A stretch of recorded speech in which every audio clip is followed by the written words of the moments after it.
¿Y si una gran decepción no fuera un final, sino un comienzo? Hoy vamos a darle una vuelta a una idea fascinante que se encuentra en el texto El conflicto de los siglos.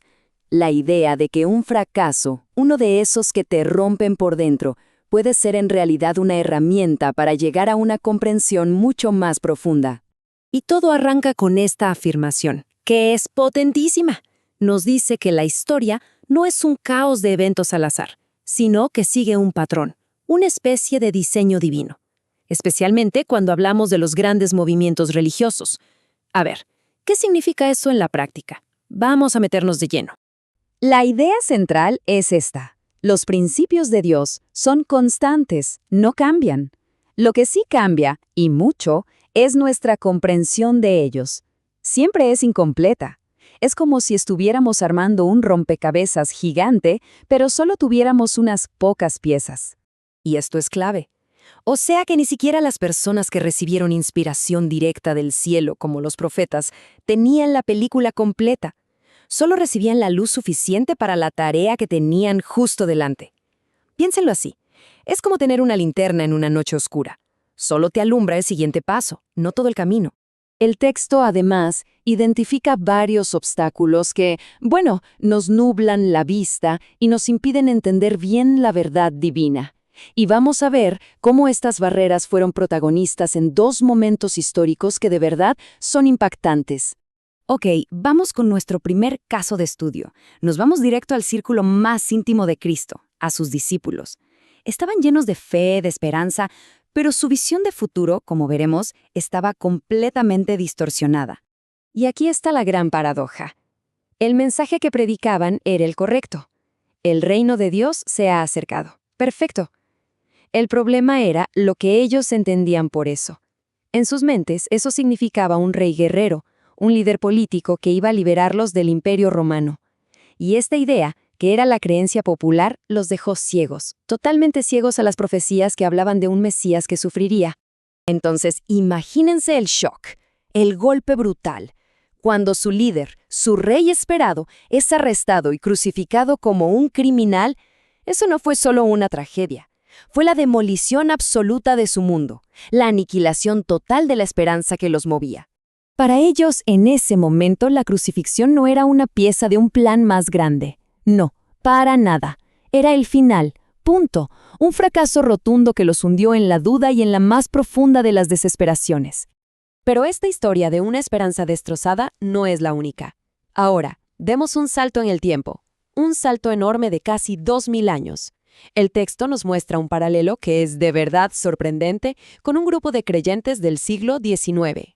Tal como los discípulos, un predicador llamado William Miller y todos sus seguidores basaron su mensaje en una profecía muy específica del libro de Daniel. Estaban segurísimos de que un periodo profético de 2300 días estaba por cumplirse. Y aquí vemos exactamente el mismo patrón. El error no estaba en la profecía en sí, sino en la interpretación que le dieron. Asumieron, porque era la idea más común en esa época, que el santuario que tenía que ser purificado era nuestro planeta, la Tierra.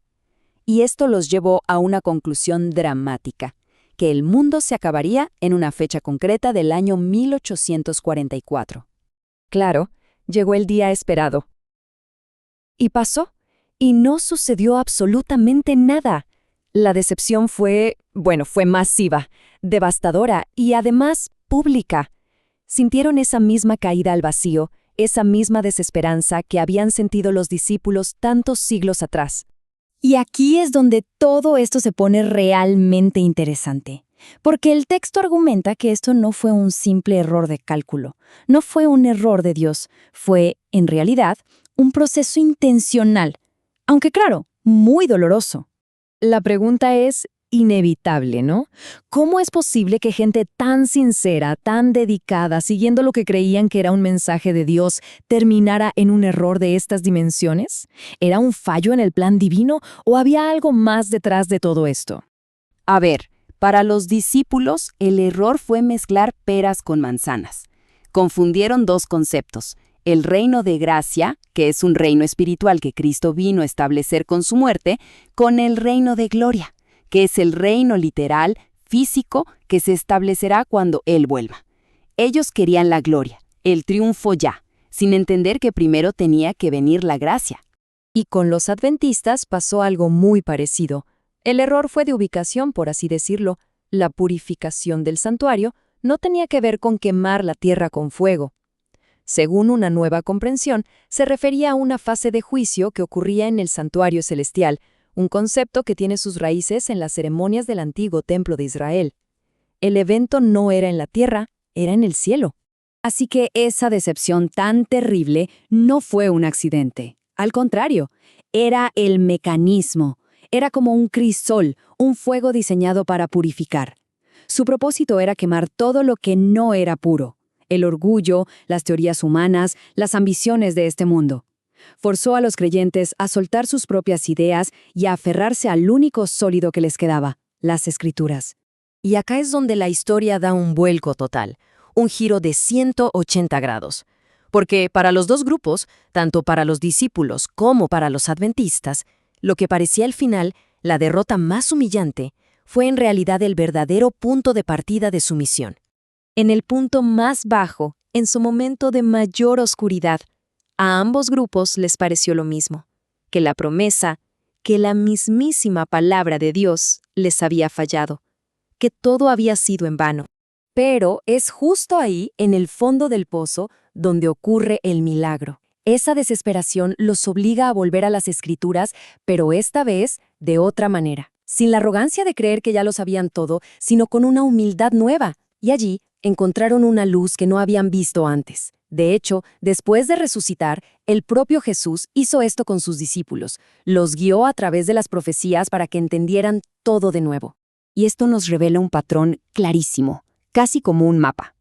Primero, la decepción, el golpe que rompe nuestros esquemas. Segundo, el reexamen, volver a la fuente con humildad. Tercero, la iluminación, cuando de repente todo encaja y vemos la verdad con otros ojos. Y finalmente, la misión.